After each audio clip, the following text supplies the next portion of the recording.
গতকালকে তো আমাদের পার্লামেন্টারি পার্টি মিটিং আছে, একটা পার্লামেন্টারি মিটিং, একটা পার্লামেন্টারি পার্টি।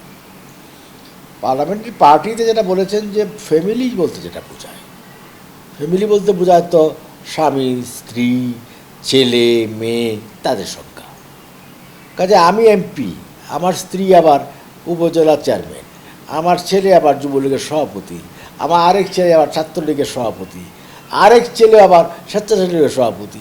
সব পদ যদি আমার এমপির ঘরে চলে আসে, মন্ত্রীর ঘরেই চলে আসে, তাহলে তৃণমূলের কর্মীরা বাকি যারা কাজ করছে তাদের কি হবে? এখন স্বজন বলতে কী বোঝায়? স্বজন বলে আমার আত্মীয় স্বজন, হাজারো আত্মীয় স্বজন আছে, স্বজাত, তারপর দাদার পর দাদার দাদা, নানার নানা, মামার মামা, মামার নাতি, এরা স্বজন আমার। কি একটা এলাকাতে আমার এই ধরনের আত্মীয় কত আছে? হাজার হাজার আত্মীয় আছে, স্বজন তো এরাও স্বজন নিয়ে আমার। তাহলে করে নির্বাচন করতে পারবে না? তোরা আমার বাপের মামাতো ভাইয়ের ছেলে, ছেলের ছেলে, এত স্বজন, সে কি নির্বাচন করতে পারবে না? এটা তো পরিবারের মধ্যে পড়ে না। স্বজন বলতে এটা ব্যাখ্যা অনেক বড়।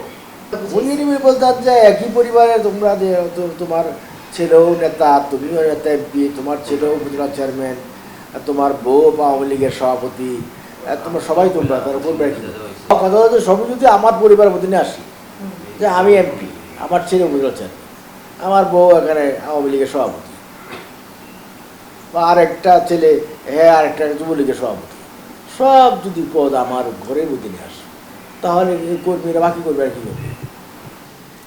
সেই ক্ষেত্রে তোমরা নির্দেশনা হলো সব পদ যেন আমাদের পরিবার ভিতরে না আসে। কি এটা একটা নির্দেশনা, এবং এই নির্দেশনা মেনে তৃণমূলকে সাজানোর জন্য, সংগঠনকে আবার পুনর্গঠন করার জন্য কাজ শুরু করতে হবে।